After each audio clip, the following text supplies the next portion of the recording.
Quand j'étais gamine, je voyais des choses autour des personnes sans savoir du tout de quoi il s'agissait. Quand j'en ai parlé donc à mes parents, ils ont commencé à s'inquiéter puis à se dire elle a des problèmes de vision. On est allé voir les spécialistes, ophtalmologues, etc. Enfin, bon, toutes les personnes dans le domaine qui n'ont évidemment rien trouvé. Parce que ce que je voyais, c'était des halos, des couleurs, ce que maintenant je peux connaître comme forme pensée, donc des tas de signes qui étaient particuliers, mais moi j'avais pas de code à l'époque. Et puis il s'est passé plusieurs choses dans ma vie, et à un moment donné, étudiante, une chose importante qui a été un virage dans mon histoire et dans ma vie, c'est que donc j'étais allongée sur mon lit, c'était une après-midi, sans drogue, sans quoi que ce soit. Et tout d'un coup, en quelques secondes, je me suis vue hors de mon corps physique. Et forcément, j'ai eu un choc. Le choc de me dire, qu'est-ce qui se passe à ce moment-là? Est-ce que je suis morte? C'est la première idée que j'ai eue, c'est est-ce que c'est ça la mort et est-ce que je suis morte? De voir mon corps physique allongé sous moi. Et puis tout d'un coup, je me suis dit, mais en fait, je pense, et rien que de me dire ça et de me poser la question, est-ce que je suis morte? Je suis rentrée dans mon corps physique à nouveau. Donc ça a duré que quelques secondes, mais le temps s'étire quand on est hors de son corps physique. Donc on ne peut pas comparer les secondes qu'on passe physiques et les secondes qu'on passe hors du corps physique. Tous les sens sont décuplés et au lieu d'être dans un flou, au contraire, c'est quelque chose de très net. Et tous les atomes de la matière vibrent d'une façon étonnante. Tout est illuminé, tout vit, tout bouge. Et c'est là où je me suis rendu compte que la matière n'était pas de la matière, que tout contenait de la vie. Et ça, c'est vraiment extraordinaire de se dire, mais non, il n'y a pas une chose qui puisse être considérée comme morte, ça n'existe pas. Je vous dis, et bien d'autres pourront le confirmer, lorsque l'on vit quelque chose comme ça, c'est imprégné en nous de telle sorte qu'on ne peut pas l'oublier, qu'on ne peut pas dire c'est un rêve. Bien sûr qu'on rêve toutes les nuits, c'est une fonction physiologique d'équilibre, mais aussi la nuit, la plupart des gens partent, voyagent dans différents plans, et pourquoi pas dans le cosmos aussi, pour ceux qui ont leur conscience, qui peuvent s'ouvrir à ces niveaux-là, vivent des choses, font des rencontres, sont enseignés, et le matin, ils ne se souviennent plus de rien, parce que il y a les barrages de la dimension 3. Et je me souviens d'une expérience qui était assez marrante, c'est l'expérience avec un film. C'est-à-dire qu'il y avait un film qui venait de sortir aux États-Unis, c'était Les Dents de la Mer à l'époque. Bon, j'étais étudiante et puis je me suis dit, tiens, je vais aller me projeter la nuit, puisqu'il y avait le décalage horaire, c'était bien. Je vais aller me projeter dans un cinéma américain et puis voir ce film. Et à ce moment-là, je me suis retrouvée donc au milieu des spectateurs, en train de regarder le film. Et quand je suis revenue dans mon corps physique, j'ai pu raconter à des amis très proches, parce que on parlait peu de nos expériences à l'époque, à l'extérieur, parce que qui aurait compris? En tout cas, c'est ce qu'on se disait. Et nos amis, on leur a raconté des détails des Dents de la Mer qui, lorsque le film est sorti, se sont avérés tout à fait réels. Ça a duré pendant 7 ans, on a appris à se servir de ce deuxième corps. Comme un enfant qui apprend à marcher, mais avec plus de temps. C'est-à-dire reconnaître les plans dans lesquels on arrivait, reconnaître les différentes dimensions, reconnaître ces plans subtils qu'on ne voit pas, mais qu'on voit quand on est hors de notre corps physique. On pouvait voyager à la vitesse de la pensée. On pensait à un lieu, on y était instantanément. Ensuite, on pouvait rencontrer qui on voulait ou d'autres personnes qui étaient sur le même plan que nous. On s'apercevait que la nuit, il y a beaucoup de personnes qui étaient hors de leur corps physique, et qui elles aussi voyageaient et qui ne s'en souvenaient pas forcément.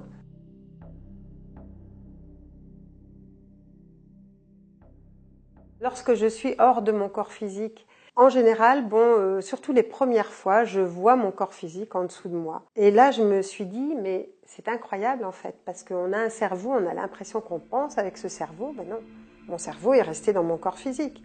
Donc qu'est-ce qu'il pense? C'est autre chose. C'est pareil, je continue à avoir des sensations, des émotions, des sentiments. Et c'est pas mon cœur physique qui aime en tout cas. Je continue à avoir des sens, à sentir. Au contraire, mes sens sont décuplés, donc je sens mieux, je vois mieux, et j'ai pas mes yeux physiques. Et c'est là où tout d'un coup, j'ai réalisé que, mais en fait, le corps physique est une enveloppe, que les organes, ce sont des transmetteurs, si on veut, qui servent de pont, mais que la vie réelle, elle n'est pas dans ce corps physique. C'était comme si le bruit me poussait Et finalement, je suis sortie par le haut de ma tête.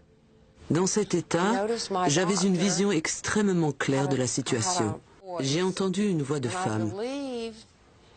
Je crois que c'était la voix de ma cardiologue. Et la voix disait que mes veines et mes artères étaient trop étroites pour évacuer le sang. Je ne suis pas restée là très longtemps. J'ai soudain senti une présence. Et quand je me suis retournée, j'ai vu un minuscule point lumineux.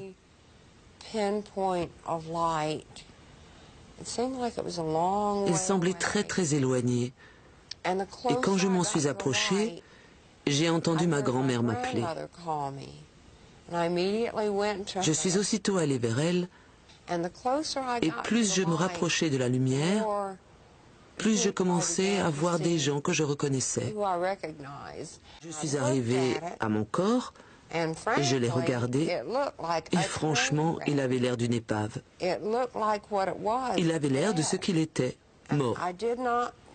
Et je n'ai plus voulu y retourner. Nous avons les enregistrements médicaux du moment où cette expérience de mort imminente s'est produite.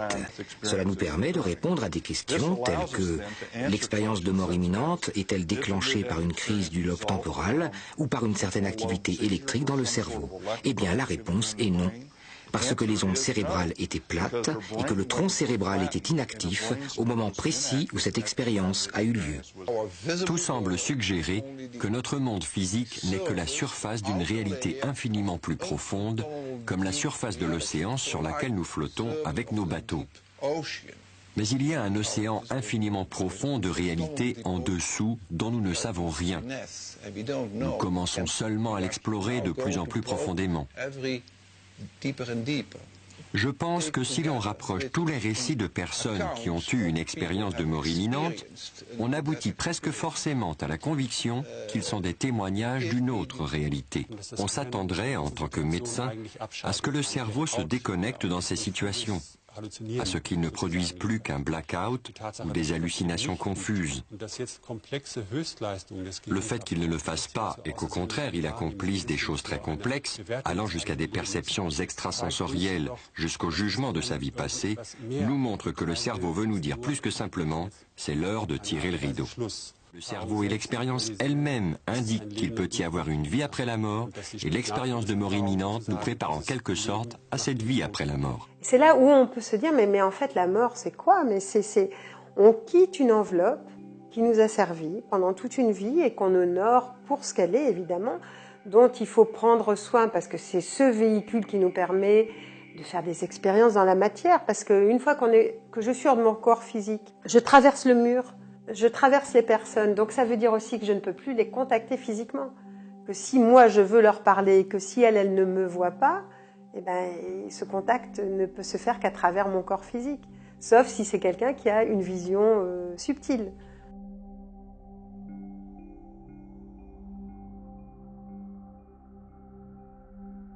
Ce qui se passe, c'est que donc il m'est arrivé donc évidemment de suivre des personnes jusqu'à leur mort et après. Ce qui se passe souvent, c'est que la personne, alors ça dépend si elle meurt d'une mort violente.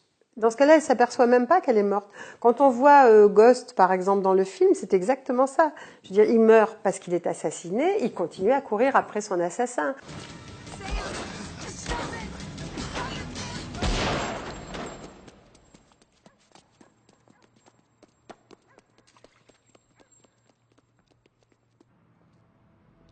Molly? Molly, you got...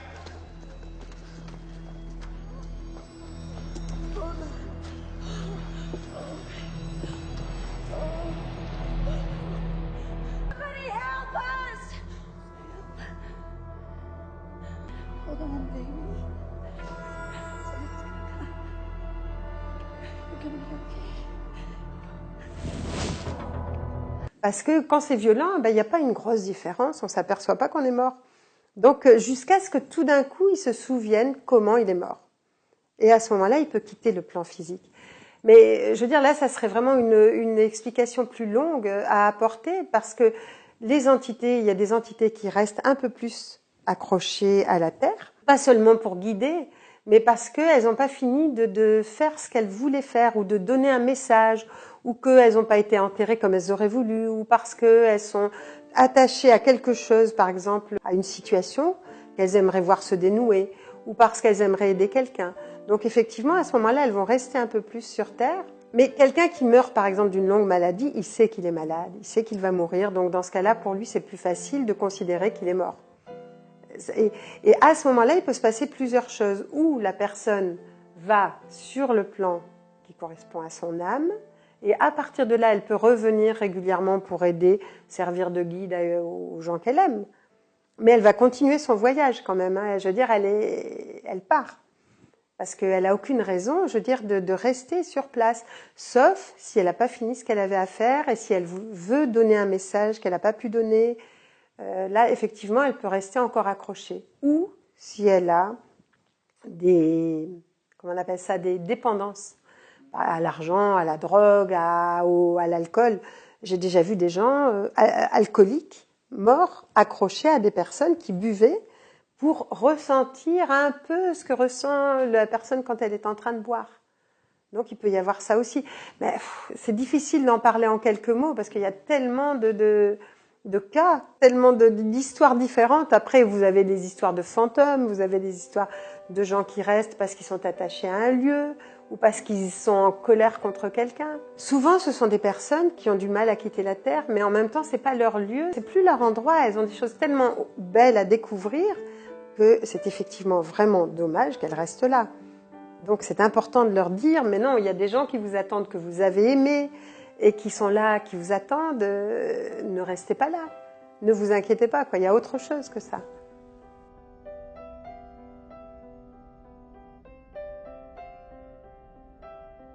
Alors on se demande, bon, effectivement, pourquoi est-ce que des gens comme moi, on peut voir des choses subtiles, même dans notre corps physique, je peux voir par exemple, pas forcément en permanence, même pas du tout en permanence, c'est quand je me branche pour quelque chose de particulier ou quand un être veut me parler ou communiquer avec moi, mais je suis pas une médium. Hein. Donc, alors par contre, pourquoi moi je le vois, pourquoi d'autres le voient pas? Parce que les êtres humains, notamment en Occident, n'ont pas l'habitude de développer leur sens subtil. Ils ont l'habitude d'être, je dirais pas cartésiens, mais de croire en ce qu'ils voient avec leur sens physique, ou d'entendre ce qu'ils entendent avec leur sens physique. Je vous rassure, j'étais tout à fait normalement déformé, formaté par mes études médicales matérialistes. Et je vous assure qu'il y a quelques années d'ici, j'aurais jamais pensé parler des esprits à un congrès de médecine quantique. Mais c'est vrai que leur existence et leur capacité à interagir avec nous sont confirmées maintenant par des travaux scientifiques modernes et semblent tout à fait compatibles avec la vision quantique de l'univers. Les esprits sont aussi réels que vous et moi et existent dans une réalité aussi réelle que notre réalité ordinaire, quotidienne. Et les esprits ne sont pas imaginés au sens d'un simple fantasme, ni inventés. Ils sont juste perçus par d'autres canaux que la façon par laquelle nous percevons notre réalité matérielle habituellement. On peut dire d'ailleurs que ce qu'on appelle notre réalité consensuelle, c'est le produit d'une transe collective, d'un accord inconscient et non dit, par lequel notre groupe culturel particulier a choisi de croire en une organisation particulière de la réalité. Il est temps d'arrêter de croire que seul l'état ordinaire de conscience, c'est-à-dire notre transe habituelle, cet état rétréci, aplati de conscience, soit le seul à pouvoir réaliser des observations fiables, reproductibles et réelles. Alors qu'en fait, cet état de conscience ne permet qu'une perception appauvrie de la réalité. Ma fonction, c'est aussi d'éveiller, mais pas simplement de montrer aux gens qu'il y a autre chose que les sens physiques ou que la matière physique. C'est évidemment ça, parce qu'une fois qu'on a compris ça, on est complètement différent. Je veux dire, les problématiques n'ont plus la même importance, la vie n'a pas le même relief, on ne croit plus aux mêmes choses et je veux dire, la relation humaine est complètement différente. Donc déjà, c'est extrêmement important. Je dirais que c'est aussi de montrer aux personnes qu'en eux, il y a toutes ces possibilités, que ces possibilités, il suffit de les réveiller. Les personnes, en même temps, elles ont dit, mais en fait, vous dites avec des mots ce que nous, on ressent intérieurement. Donc ça veut dire que quoi? Il y a les gens ont vécu des vies et des vies. Moi, au départ, quand j'ai vécu ces expériences, j'étais pas forcément quelqu'un qui croyait à la réincarnation. C'était une possibilité, point. Et puis, je veux dire, j'étais étudiante, j'avais pas fait beaucoup de recherches dans le domaine. Hein. Mais après, c'est devenu une évidence. Quand j'ai vu des êtres s'incarner, quand j'ai vu des êtres partir, ce qui se passait après leur mort, et là où on a rencontré le guide, donc qui est toujours mon guide. Donc ce guide-là nous a dit, écoutez, je vais vous emmener, vous allez voir, vous allez visiter avec moi certains endroits, et puis vous raconterez ce que vous voyez. Et une des premières expériences, ça a été tout d'un coup d'entendre la voix de ce guide qui me disait, mais approche-toi d'un endroit. Donc j'allais vers cet endroit, dans mon corps astral, et je voyais des personnes qui étaient en cercle. Elles étaient décédées, et je l'ai compris par la suite. Et au milieu de leur cercle, tout d'un coup, j'ai vu apparaître comme une espèce de brume.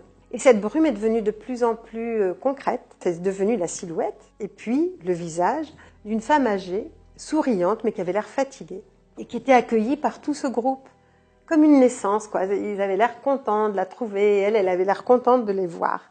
Et bon, moi, c'était les premières expériences, je me suis dit, mais qu'est-ce qui se passe? Enfin, à quoi ça correspond?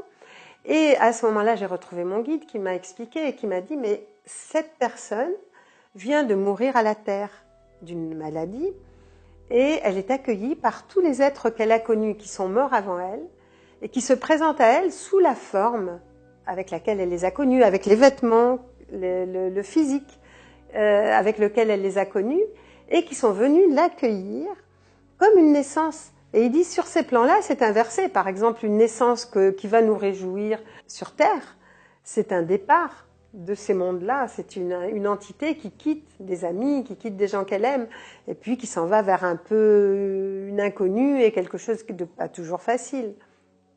L'incarnation sur Terre. Et par contre, la mort, c'est vraiment au contraire. Les personnes qui sont mortes avant elle viennent l'accueillir, comme une naissance.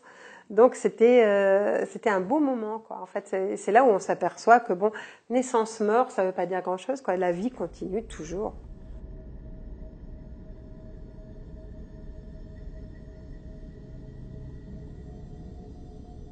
C'est une évidence que après les voyages ou avec les voyages hors du corps physique, à ce moment-là, on peut aller où on veut. On peut aller dans n'importe quelle dimension, mais aussi sur n'importe quelle planète. Si on est accueilli, si on est autorisé à y aller.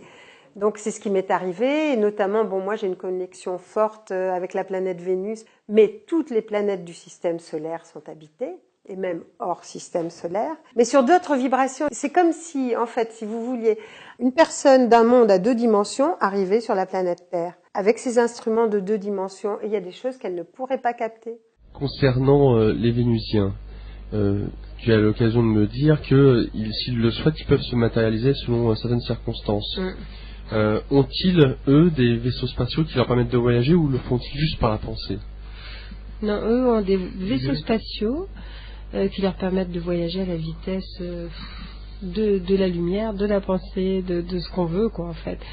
Et concernant Mars, il y a la plaine de Sidonia, où il y a donc on peut voir à l'œil nu ces visages, ces pyramides. On distingue bien ce qui pourrait paraître être une ville, des ruines ou pas. Alors ça, c'est aussi une question. Il y a des restes d'anciennes civilisations. Hein. D'accord. Et là, toutes les planètes du système solaire sont passées à un autre niveau vibratoire. Donc c'est un peu comme si on comparait, disons, notre vie, nous, sur Terre, et puis les fantômes, ou les êtres désincarnés, qui ont une vie sur un autre plan plus subtil. Mais qui sont là imbriqués avec nous, qui peuvent nous traverser sans qu'on les voit. Donc quand on arrive sur une planète, on peut très bien voir un désert ou ne rien voir du tout, parce que la planète dans son ensemble est passée sur un autre niveau. Vibratoire. À partir du moment où nous, on est sur ce même plan, on verra de la même façon. Ou alors on aura des instruments assez subtils pour le voir, quoi. Qu'est-ce qui fait que l'on voit ces pyramides, Parce que c'est des restes d'anciennes civilisations aussi. Qui sont au même niveau que nous maintenant. Qui sont visibles avec nos appareils. Qui étaient au même niveau. Qui sont visibles avec nos appareils, qui sont construits pour voir à la même vibration que nos yeux, c'est une question de longueur d'onde. C'est 3e dimension. Comment est-ce qu'on peut se dire qu'on est les seuls sur Terre Et parmi toutes les galaxies, toutes les étoiles, toutes les planètes, à porter la vie, quoi, enfin, ou à être vivant, ou à vivre. Comment est-ce qu'on peut aussi se dire ça, quoi, je veux dire, qu'on les voit pas. De toute façon, c'est une inconséquence de pouvoir se dire, eh ben non, on est les seuls à vivre sur Terre, quoi. Nous sommes les seuls et les uniques, on est le centre du monde, quoi, de la galaxie, des mondes. Vous vous rendez compte? C'est déjà rien que ça, c'est ridicule. Alors nous, avec nos instruments de 3 dimensions, on arrive sur une autre planète, on dit « Ah, ben elle est morte » ou « Il n'y a rien, il n'y a pas de vie ». Ben forcément, parce qu'on n'a aucun instrument capable de voir ce qui peut se passer sur une planète qui est déjà dans la 5e dimension, dans la 6e, dans plein d'autres dimensions. Vous vous rendez compte qu'on est seulement sur la 3e dimension. C'est-à-dire c'est pas grand-chose quand même. Et que ça correspond en fait à l'ouverture de nos chakras et que des dimensions, il y en a énormément. 3 dimensions, c'est quoi? Longueur, largeur, profondeur. C'est rien. Là, on est en train de passer 4e, 5e, parce que on va capter la distance, le temps, comme quand je suis en voyage astral. C'est-à-dire qu'en fait, toutes les personnes vont commencer à capter ce qui se passe ou à vivre ce que moi je vis en voyage astral. Elles vont le vivre quand elles seront dans la 5e dimension.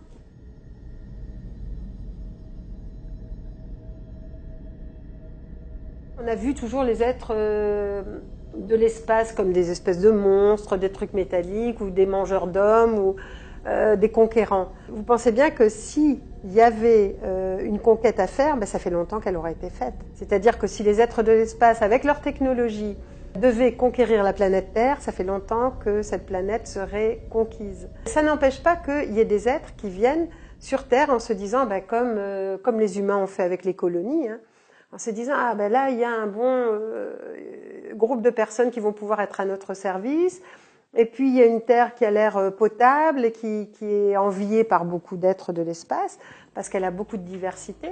Et puis après, il y a des êtres qui, eux, sont des observateurs, qui regardent, qui ne connaissent pas forcément les émotions, mais qui étudient celles des humains, qui observent, quoi, en fait. Et puis après, il y a des êtres qui ont pris sous protectorat la Terre, comme les Vénusiens, par exemple, qui sont comme les grands frères, grandes sœurs de la planète Terre. Parce qu'eux, ils sont passés aussi par des moments de leur civilisation qui correspondent un peu à ce que vit la Terre. Et parce qu'ils ont envie que la Terre retrouve sa puissance. Jean-Charles Duboc est un ancien commandant de bord sur avion civil. Il a croisé un ovni en vol au-dessus de Paris en 1994 et il a témoigné ensuite, ce qui est rare.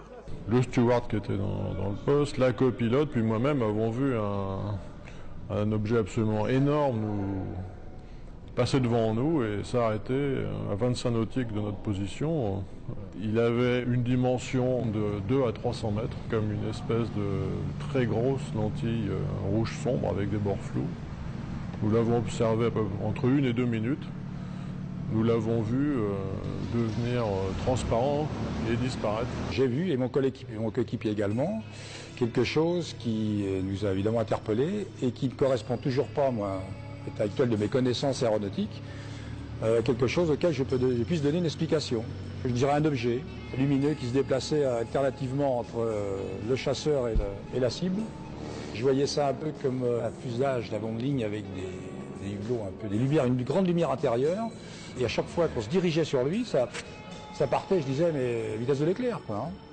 Et hop, ça revenait, boum, et comme quelque chose qui observe, qui vient nous voir, etc. Donc ça s'est passé 4 fois. Et à l'époque, c'est vrai que on n'en parlait pas trop parce que c'était des coups, je dirais, à passer en conseil médical, avoir une...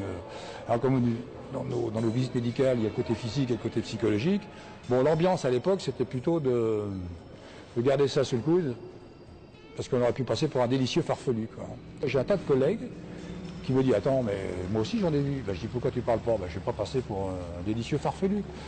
C'est pas des choses qu'on puisse raconter tous les jours, puisqu'il y a des gens, ça peut briser leur carrière, ça peut déclencher des attitudes de moquerie. Le fait est qu'ils sont venus sur notre planète pendant des milliers d'années. Nous avons une longue histoire avec les ovnis. Et bien sûr, il y a eu beaucoup plus d'activités durant les dernières décennies, depuis l'invention de la bombe atomique, et ils sont très préoccupés par cela et par le fait que nous puissions l'utiliser à nouveau, et parce que le cosmos est une unité et que cela ne nous affecte pas seulement nous. Aucun scientifique sérieux n'a jamais confirmé publiquement des preuves d'une rencontre avec des extraterrestres. Pourquoi les scientifiques ne confirmeraient-ils pas les faits s'ils existent? Même s'ils ne font que 10% des recherches que j'ai effectuées au cours des 8 années écoulées, ils devraient être aussi convaincus que moi. Cela peut leur prendre un peu plus longtemps s'ils n'ont pas de formation militaire, mais il existe tant d'ouvrages merveilleux qui relatent ces histoires et qui ont été authentifiés. Lorsque j'étais ministre, je recevais des comptes rendus d'observation, et lorsque nous le vérifions, à peu près 80%, 8 sur 10, n'étaient pas réels. Mais il restait 15 à 20% pour lesquels il n'y avait aucune explication, et il s'agissait d'authentiques objets volants non identifiés. Une des conférences auxquelles j'ai assisté, c'était à Las Vegas, par un gars qui avait écrit un livre sur les accidents, et il en avait des douzaines et des douzaines, et beaucoup d'entre eux étaient très bien authentifiés, si bien qu'il était impossible de lire ces preuves et de ne pas arriver à la conclusion que ces véhicules étaient bien réels. Un jour, on m'a montré, mon guide m'a montré la Terre. J'étais en décorporation, la Terre vue de loin, et il me dit « La Terre est la seule fausse note, est considérée comme la seule fausse note de notre système solaire. En plus, c'est la seule planète qui n'a pas de contact officiel avec les autres planètes. Toutes les autres planètes entre elles ont des contacts officiels. Mais c'est sûr aussi que s'ils apparaissent tout d'un coup et que tout le monde a dans la tête le film des envahisseurs, c'est pas la peine. Parce que qu'est-ce qui va se passer? Tout le monde va aller contre, il va y avoir une peur panique, et puis ça fera l'effet inverse de ce qu'il pourrait y avoir. Donc il y a aussi des contacts, et des vrais contacts avec des êtres qui ont du respect pour l'humain. En même temps, il faut dire que l'humain ne peut pas réveiller beaucoup de respect, parce qu'il se bat tout le temps. Il tue les autres règnes, il se nourrit des autres règnes. Enfin, je veux dire, il est considéré comme un homme préhistorique de la part de certains êtres de l'espace, ou comme au jardin d'enfants. Les plus sympathiques disent au jardin d'enfants, les autres disent, bon, on se croirait à la préhistoire. Bon, je veux dire, ils ont donné à Tesla, qui était un des leurs aussi, des communications extrêmement importantes. Mais regardez ce que les hommes ont fait de Tesla et de ses inventions. Aujourd'hui, près d'un demi-siècle après sa mort, les mystères entourant Tesla demeurent entiers. Il peut voir chaque élément d'une invention, les assembler, en vérifier le fonctionnement, y apporter des correctifs, et tout ce processus se déroule dans sa tête, même pendant qu'il dort. We must be able to transmit scenes from other places over long distances. Pictures, the news, energy, and why not matter too? Now we must liberate thought. We must set it free of limitations that space and time impose on it, and yet keep its principal characteristics. Now and in future centuries. En 1898, alors que Tesla peaufine son brevet sur la transmission de la radio sans fil, son laboratoire brûle mystérieusement. L'incendie réduit en cendres le labeur de milliers d'heures de travail, ramenant l'inventeur des années en arrière et lui coûtant personnellement plus d'1 million de dollars. Tesla est horrifié par l'étendue des dommages, mais comme il est un homme qui ne s'avoue pas facilement vaincu, il reprend ses recherches à zéro, secondé dans cette tâche par ses remarquables habiletés mentales. Tesla a été traité de fou parce qu'il disait pouvoir générer de l'électricité sans carburant, sans énergie solaire et sans énergie éolienne. Et il le pouvait. C'était bien sûr quelque chose que les compagnies pétrolières voulaient empêcher à tout prix. Tesla était aussi capable de transmettre de l'énergie électrique sans fil à travers l'atmosphère. Morgan a mis fin au projet lorsque les conséquences commerciales sont apparues. Nous avions l'électricité, mais les gens pauvres n'en disposaient pas. Tesla avait constaté que le monde était divisé en deux, ceux qui avaient accès à l'électricité et ceux qui n'y avaient pas accès, et il voulait que tous sans exception reçoivent l'électricité en cadeau. Même si à la fin Morgan a coupé les fonds pour le projet de la tour Wardenclyffe, je pense que ce projet n'a pas été stoppé par manque d'argent. Tesla y a mis fin parce que ses idées pouvaient servir à des fins militaires. Il pouvait montrer au monde entier comment avoir de l'énergie sans dépenser, sans être obligé de travailler ou de souffrir pour essayer de payer de l'électricité, le gaz, les machins, enfin tout ce qu'on est en train de faire, quoi, et qui est ridicule. Je veux dire, on a une technologie sur Terre ridicule, disons officiellement, parce que officieusement la technologie est bien plus avancée. Seulement, c'est toujours les mêmes qui la gardent, cette technologie. Et quand il y a des chercheurs qui ont trouvé autre chose, en général, ou on les supprime, ou on achète leurs inventions. Donc, qu'on ne dise pas que ça sert qu'à l'armée. D'accord, à l'armée, on le voit, mais ça sert à plein d'autres choses, toutes ces technologies. Mais comme un laser, ça peut tuer, ça peut guérir, ça dépend comment on s'en sert. Le laser, les microprocesseurs, les ordinateurs, enfin, il y a des tas de possibilités, mais surtout tout ce qui est énergie libre. C'est ça qui est extraordinaire, parce que je veux dire, il n'y a pas besoin de monnayer, mais il y a des êtres qui, sur Terre, ne vont pas lâcher le morceau, parce que c'est ce qui les fait vivre, et que ça leur rapporte beaucoup. Même au niveau de la santé, il y a le son et la lumière, par exemple, les soins esséniens, ce sont des soins qui ont été amenés par ces autres planètes. Parce qu'on travaille avec la lumière, parce qu'on travaille avec le son. Il y a des échanges qui sont absolument extraordinaires, mais après, l'humain va s'en servir à sa façon. Et comme pour l'instant, l'humain est encore cloisonné dans le pouvoir, l'argent, comment je vais ramasser le plus, travailler le moins et faire travailler les autres, eh ben on en est toujours au même point, quoi. Mais ça va changer.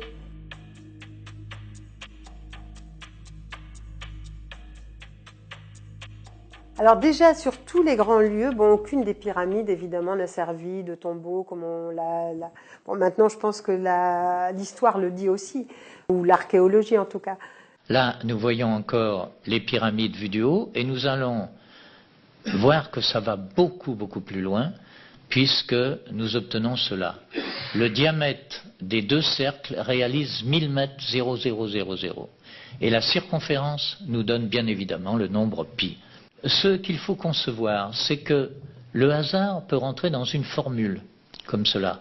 1, 2, 3, 10, 6, 100, ça ne peut plus être le hasard.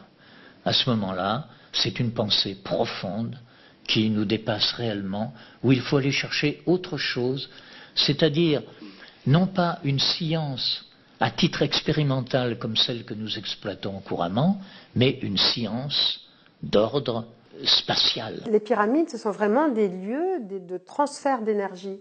Donc des lieux où étaient gardés, à l'époque de l'Atlantide par exemple, dans les pyramides, il y avait des instruments de haute précision qui ont été enfermés aussi pour que ça ne serve pas à des personnes qui n'auraient pas su s'en servir. C'est comme des moteurs puissants, c'est comme des dynamisateurs puissants.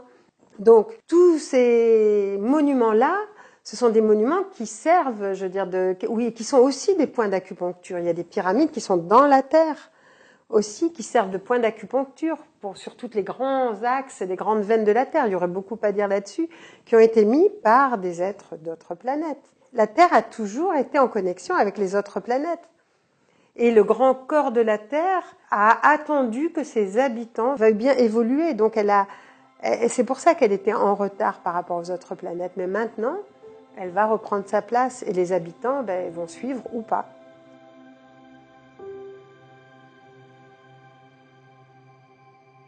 Pourquoi est-ce que les extraterrestres n'interviennent pas officiellement ? Alors d'une part, c'est parce que pour l'instant, ça créerait des vents de panique et puis qui seraient poursuivis, que ça servirait plus aux forces négatives, disons, qu'au contraire à aider la planète. Par contre, donc dans l'influence que doivent avoir les êtres de l'espace qui ne veulent pas conquérir la planète ont des lois, c'est-à-dire une loi de non-ingérence. Ça ne veut pas dire de non-intervention. Ils interviennent. Quand il y a eu Tchernobyl, quand il y a eu Fukushima, ils sont intervenus. Dès qu'il y a quelque chose de nucléaire, de toute façon, il n'y aura jamais de guerre nucléaire totale sur Terre, parce que dès qu'il y a du nucléaire, ça peut toucher leur planète. Ça peut toucher toutes les autres planètes. Et donc ça, ils ne le veulent pas. Nous passons trop de temps à nous combattre, nous dépensons trop d'argent dans les dépenses militaires, et pas assez à nourrir les pauvres et à nous occuper des sans-abri et des malades, et que nous polluons notre air et que nous faisons joujou avec des armes exotiques, thermonucléaires et nucléaires, qui ont des effets si dévastateurs, à la fois sur la Terre et sur d'autres régions du cosmos. Ils ne veulent pas nous dire comment diriger nos affaires, ils ont accepté le fait que c'est notre planète et que nous avons le droit de la diriger. Mais ils sont très préoccupés. Ils ne pensent pas que nous soyons de bons gestionnaires de notre planète. Nous déboisons nos forêts, nous polluons nos rivières et nos lacs, et nous rejetons nos déchets dans les océans, et nous faisons toutes sortes de choses qui ne sont pas ce que de bons gestionnaires devraient faire. Ils n'aiment pas cela, et nous l'ont bien fait comprendre ces derniers temps. Ils n'aiment pas cela, et c'est la raison pour laquelle ils aimeraient travailler avec nous, pour nous apprendre d'autres façons de faire, mais seulement, je pense, avec notre consentement. Mais ils n'ont pas le droit d'interférer sur le développement. Pourquoi? Parce que si on force des consciences dans tel ou tel sens, la loi de l'équilibre universel n'est pas respectée.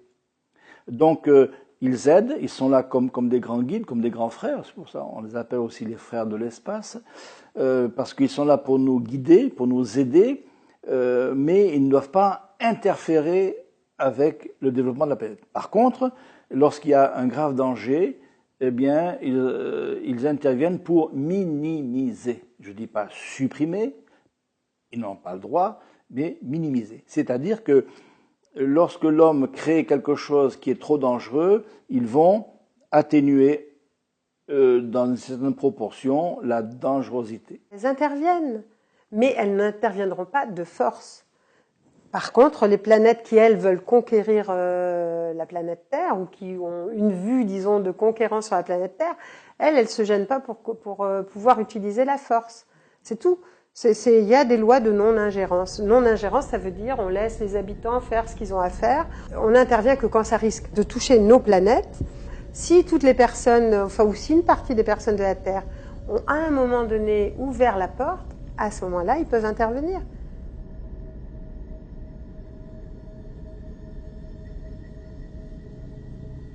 Alors ça peut donner le vertige, mais en même temps, je crois qu'à un moment donné, il faut arrêter de se poser des questions intellectuellement.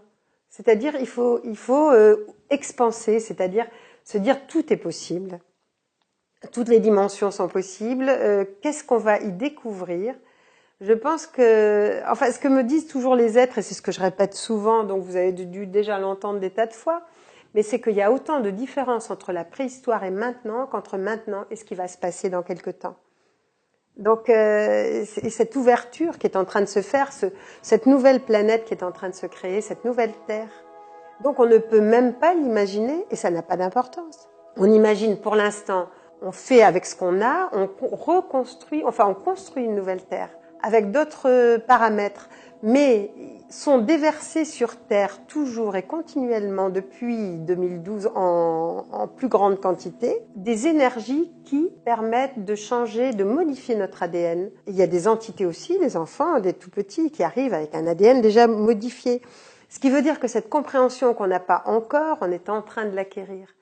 Par exemple, avant, quand on parlait de voyage astral, moi, quand j'ai commencé à parler de voyage astral, c'était vraiment... je me dis, mais comment je vais arriver à expliquer cette dimension-là?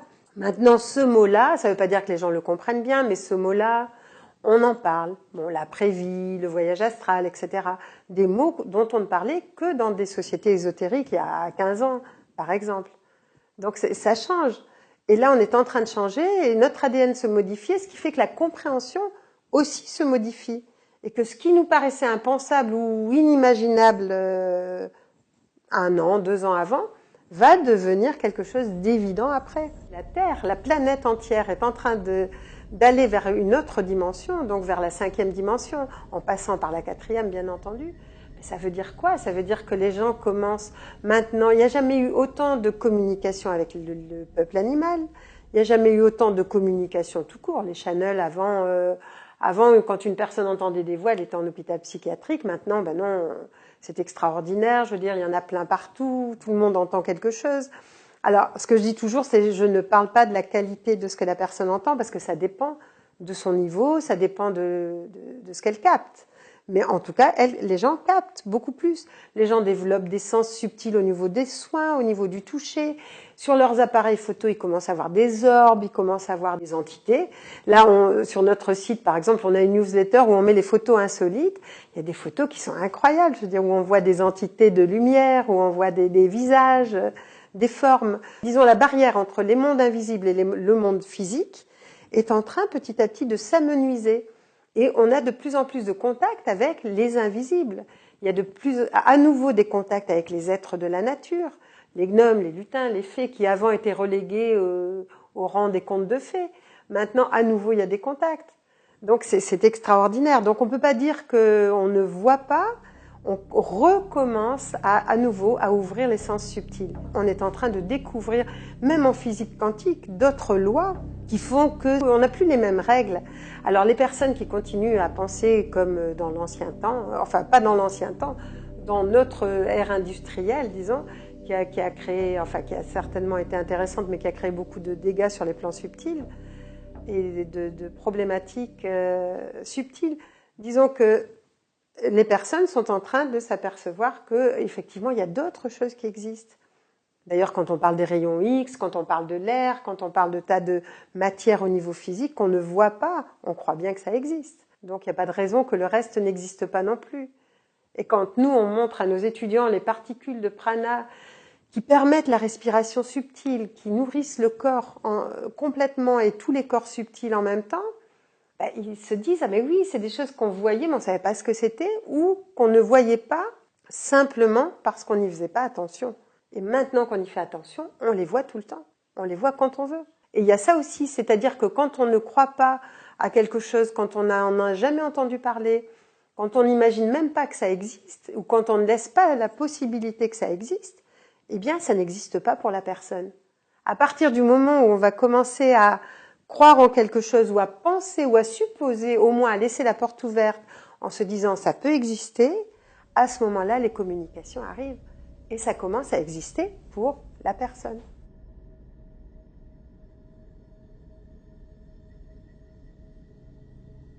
Pour moi, alors je ne suis pas un médium, donc je veux dire, j'ai pas envie de parler de date. Et puis, je sais que le futur, c'est toujours une probabilité, ce qui veut dire que bon, on le construit nous. Si tout d'un coup, suffisamment de personnes dans la population mondiale se réveillent et sortent de la matrice, à ce moment-là, ben, tout le reste va suivre. Et c'est pas une majorité qui a besoin de se réveiller. Une minorité suffit, comme dans toutes les révolutions, intérieures ou extérieures, pour faire basculer le reste. Et là, on en est presque là. Maintenant, question de temps, par exemple, en 2012, les personnes ont été déçues en se disant « Oh, il ne s'est rien passé, c'est dommage ». Il s'est passé plein de choses. Et intérieurement, on a commencé à capter de nouvelles dimensions. On a commencé à comprendre, à vibrer d'une façon différente, à être en connexion avec des mondes différents, avec des mondes plus subtils, d'une façon plus intense. Et puis à comprendre à l'intérieur de nous aussi des choses qui se passent à l'intérieur de nous. Il y a eu des révolutions intérieures importantes à ce moment-là qui continuent. Donc je veux dire, c'est déjà en bouleversement, c'est déjà en changement. Donc on ne peut pas dire quand est-ce que ça va arriver, c'est déjà en train de se faire. Et ça va continuer à se faire, on ne va pas attendre des décennies, on voit déjà des changements. Il y a des personnes qui pensent que le monde est en train de s'écrouler. Sûr, le monde s'écroule, un vieux monde est en train de s'écrouler. Comme toutes les vieilles civilisations, à un moment donné, il y a la mort d'une civilisation pour l'émergence d'autre chose. À la question « l'Atlantide a-t-elle réellement existé ?», Platon ne répond ni oui ni non. Il se contente d'en parler comme d'une réalité et en donne une description extrêmement détaillée. Celle d'une île, entourée d'anneaux concentriques, de terre et d'eau, avec des canaux pour laisser passer les bateaux. Certains ont supposé que quelques Atlantes auraient survécu au cataclysme et que les flots les auraient emportés vers de lointains rivages.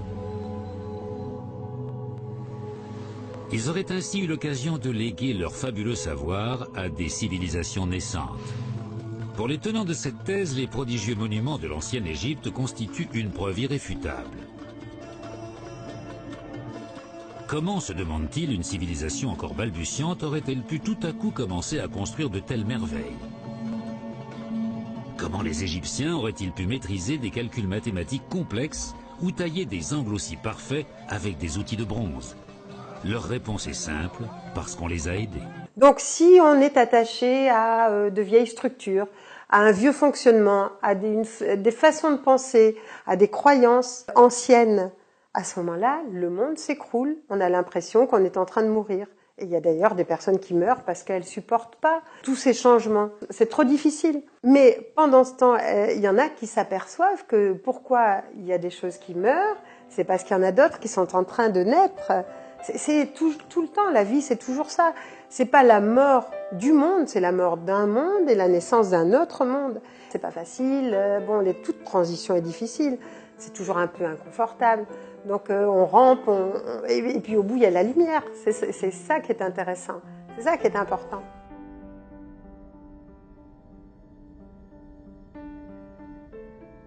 Quand je suis en contact avec des êtres comme mon guide par exemple, mais c'est vrai que la première fois et les autres fois où je le rencontre, mais la première fois, il y a une telle paix qui émane de cet être-là que on se sent parfaitement bien. C'est comme si on était à ce moment-là pas du tout hypnotisé, on ne perd pas notre pouvoir, on ne perd pas nos fonctions, mais on a cette sensation tout d'un coup d'être chez nous, d'être compris, d'être bien, et quelquefois de même pas avoir de questions à poser. Parce que c'est une évidence, quoi. Tout est clair, c'est comme tout était juste. Tout était posé là où il faut. Et quand je rencontre des êtres d'autres planètes qui, effectivement, donc, ont un autre type d'évolution, comme des frères vénusiens ou des sœurs, à ce moment-là, cette même sensation de reconnexion, on a l'impression qu'en fait, l'humain, nous, en tant qu'humains, ou quand on s'incarne sur Terre, en tout cas, on complique beaucoup les choses et que c'est beaucoup plus simple que ce qu'on veut nous faire croire. Ou que ce qu'on croit, en fait, hein. Parce que je veux dire, bon, nous faire croire, on ne peut pas mettre la faute sur qui que ce soit. Je veux dire, nous, tout seul, on est bien capable de s'ennuyer tout seul, quoi.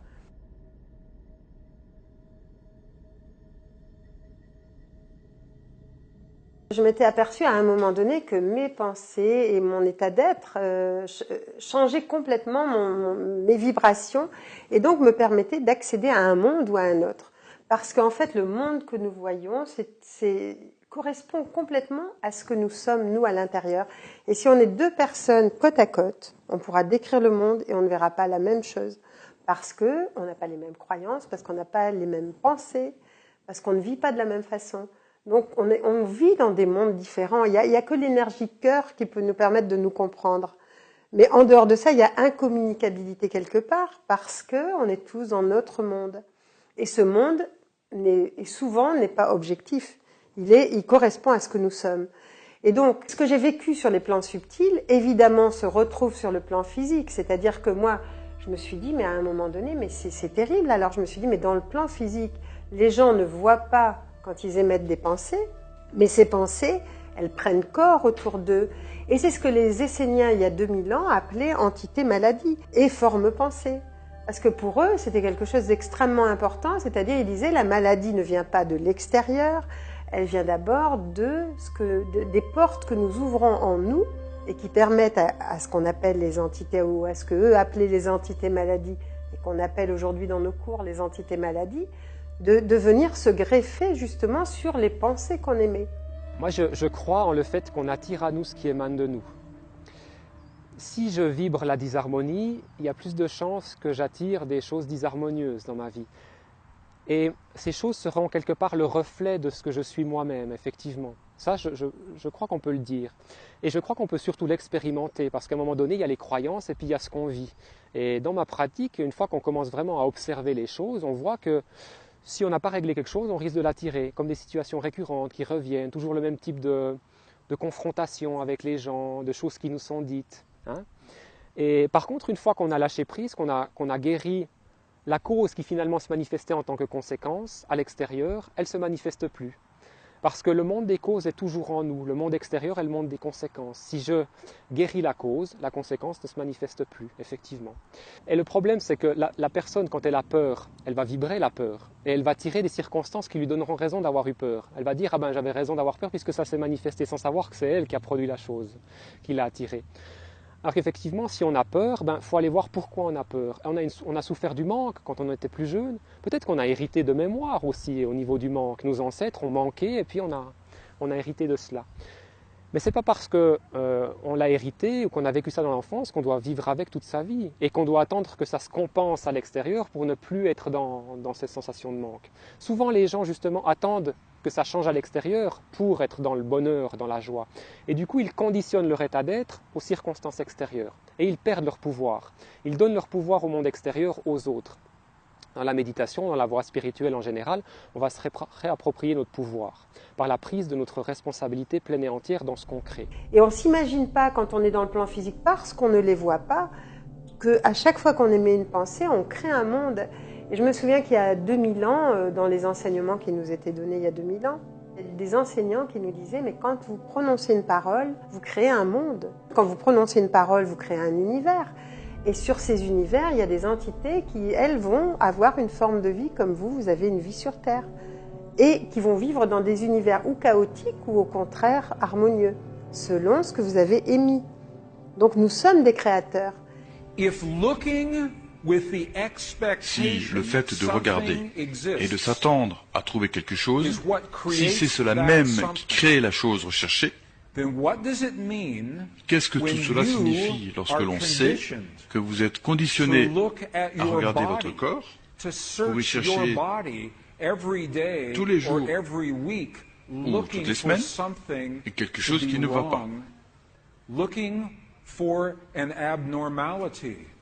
à y chercher une anomalie, une grosseur, une décoloration.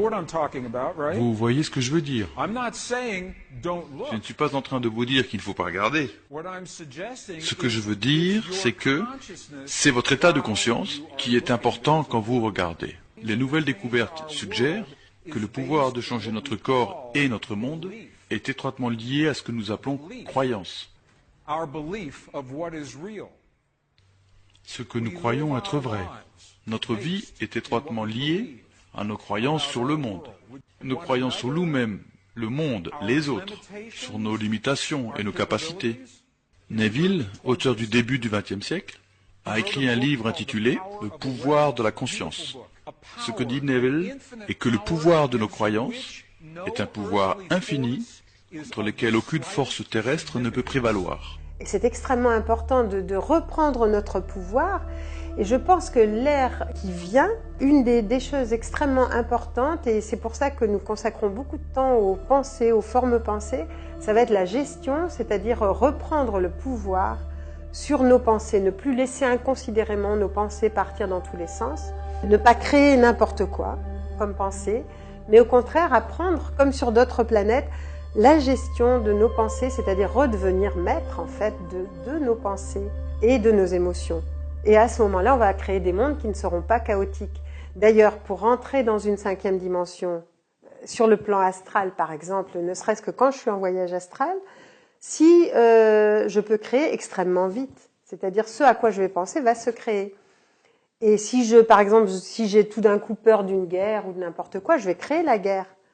Donc si on rentre dans la 5e dimension sans apprendre à gérer nos pensées, on va créer des mondes chaotiques et redescendre dans une dimension inférieure, forcément. Donc, alors maintenant, on va dire effectivement, bon, est-ce qu'il faut ignorer complètement toutes les choses négatives? Non, pas du tout.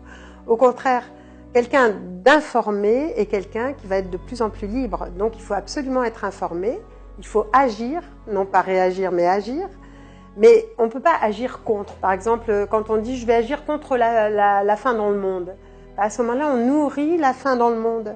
Quand vous dites « j'agis pour que les gens aient suffisamment à manger », à ce moment-là, on agit. Alors, extérieurement, ça va sembler être la même chose. Intérieurement, c'est complètement différent. Et l'énergie déployée va être complètement différente. Ce qui veut dire que dans notre quotidien, on n'a pas à être contre quelque chose. Il faut qu'on regarde vers quoi on veut aller. Quel est notre objectif? Qu'est-ce qu'on a envie de voir sur Terre ou sur une nouvelle Terre?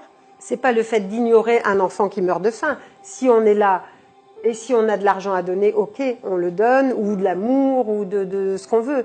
Nous, on va en Afrique, on aide des personnes à retrouver la dignité en tant que guérisseurs, parce que en Afrique, au Mexique, dans tous les pays où on va, on retrouve justement les guérisseurs de ces pays-là parce qu'ils ont énormément de savoir, qui a été vraiment mis à zéro et leur dignité aussi a été mise à zéro parce que l'Occident, enfin, ou la médecine dite occidentale, a voulu montrer qu'elle était extraordinaire et que le reste ne valait rien. Mais ce qu'on veut leur montrer, c'est qu'ils ont de la valeur. Et justement, leur permettre de retrouver de la valeur, de retrouver leur dignité, c'est important. Donc, où que vous soyez, quoi qu'on fasse, quoi que vous fassiez, c'est bien de le faire. C'est pas ça le problème. Mais c'est important de ne pas le faire contre un gouvernement, contre quelque chose. Par contre, d'être informé, oui, et de le faire en conscience, en se disant, moi, qu'est-ce que j'ai envie de voir sur Terre? Qu'est-ce que j'ai envie de faire sur Terre tous les jours? Comment j'ai envie que mes enfants voient la planète? Comment j'ai envie qu'ils vivent? Donc, accepter de ne pas tout pouvoir faire. On n'est pas là pour sauver la planète. On est là déjà pour donner une énergie positive à notre environnement. Et ça, c'est important. Parce que si déjà autour de soi, on arrive à faire générer de l'amour, de la joie, en acceptant aussi de pouvoir être triste, accepter d'être ce qu'on est, quoi, tout simplement, à ce moment-là, la planète va changer.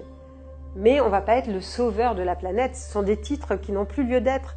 On n'a pas besoin de gourou, on n'a pas besoin de sauveur, on n'a pas besoin de suivre des instances, à nouveau de donner notre pouvoir à d'autres personnes. Et puis de se dire, ben oui, on est divin, on est tous divins. Mais cette divinité, voilà, réveillons-la.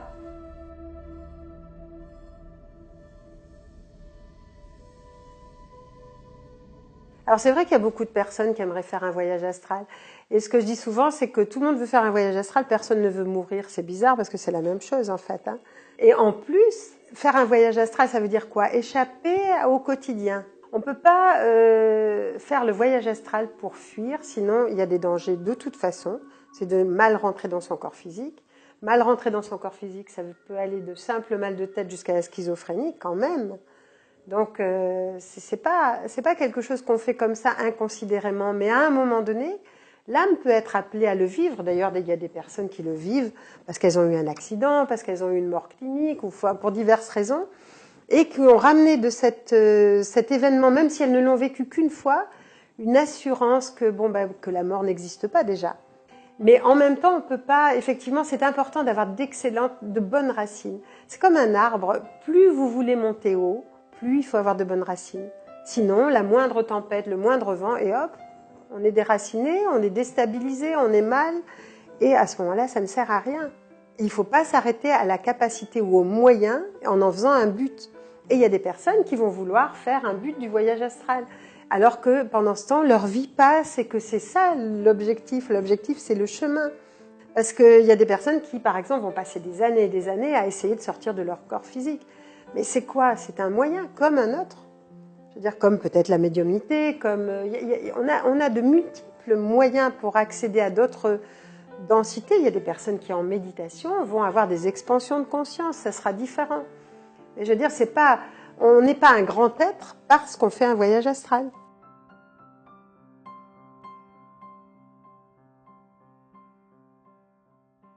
Méditation, évidemment, ça permet d'avoir une pause, d'être en relation avec soi, avec quelque chose en soi d'important.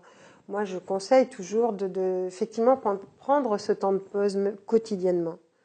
Mais en même temps, être dans l'instant présent, c'est quelque chose qui est important parce que ça veut dire que le mental, l'ego, qui sont toujours dans le passé, dans le futur, c'est-à-dire avec des regrets de ce qu'on a fait dans le passé ou de ce qu'on n'a pas fait, ou avec des peurs du futur, n'existe pas quand on est dans l'instant présent. Et à ce moment-là, on peut vraiment être là. Et c'est ça qui est important. C'est pas se dire, mes vies passées font que je suis malade aujourd'hui ou que j'ai tel comportement aujourd'hui. Qu'est-ce qu'on est aujourd'hui? Je veux dire, qu'est-ce qu'on a envie de faire aujourd'hui? C'est ça qui est important. Ou, qu'est-ce que je vais devenir dans le futur et j'ai peur? Ça n'a pas d'importance. Je veux dire, qu'est-ce qu'on fait aujourd'hui quotidiennement dans notre présent? Comment on agit dans tous les actes de notre vie, quoi, c'est ça. Et ça peut nous créer une reconnexion et d'avoir de bonnes racines, parce que dans nos milieux, par exemple spirituels, les personnes ont tendance à dire on aimerait bien être ailleurs que là où elles sont. On aimerait bien connaître ci, connaître ça. Donc le désir, c'est bien parce que ça fait avancer, mais en même temps, planter ses racines, se dire ok, je suis là, je suis sur Terre, il y a une bonne raison, et je suis là pour quelque chose. Quelquefois, on peut avoir envie de fuir ce qu'on est, et c'est important de s'accepter comme on est. C'est une des règles pour rentrer dans une autre dimension. Tant qu'on est en train de vouloir se raconter des histoires, de vouloir être autre chose que ce qu'on est, et d'avoir peur de nos ombres, et à ce moment-là, on ne peut pas guérir. Et au lieu de guérir, à ce moment-là, on met des masques sur nos histoires, et puis en fait, on continue de la même façon, et on ne guérit jamais rien, et on souffre toujours autant. Donc c'est important de pouvoir, à un moment donné, se dire « Ok, je suis comme ça, j'accepte d'être comme ça. Qu'est-ce que je fais avec ça ?» Parce que tant que vous allez lutter contre vos ombres ou ne pas les regarder, elles vont toujours revenir à la surface jusqu'à ce qu'on les regarde. C'est comme un enfant à qui on a donné naissance. Il est là, il nous embête. Moins on le regarde et plus on le chasse, et plus il va revenir parce qu'il a besoin d'être regardé. Il dit, regarde-moi et guéris-moi, guéris mon histoire. Et d'ailleurs, pourquoi le fait de passer dans une autre dimension, ça veut dire aussi de régler nos vieilles histoires par l'amour, par le grand transmutateur de notre cœur, pour pouvoir passer à autre chose que de tourner en rond autour de nos histoires, de nos blessures, de nos histoires de vie précédentes, de nos histoires d'enfance, de toutes nos problématiques, qui sont en fait importantes, mais tellement peu par rapport à tout ce qu'on peut découvrir.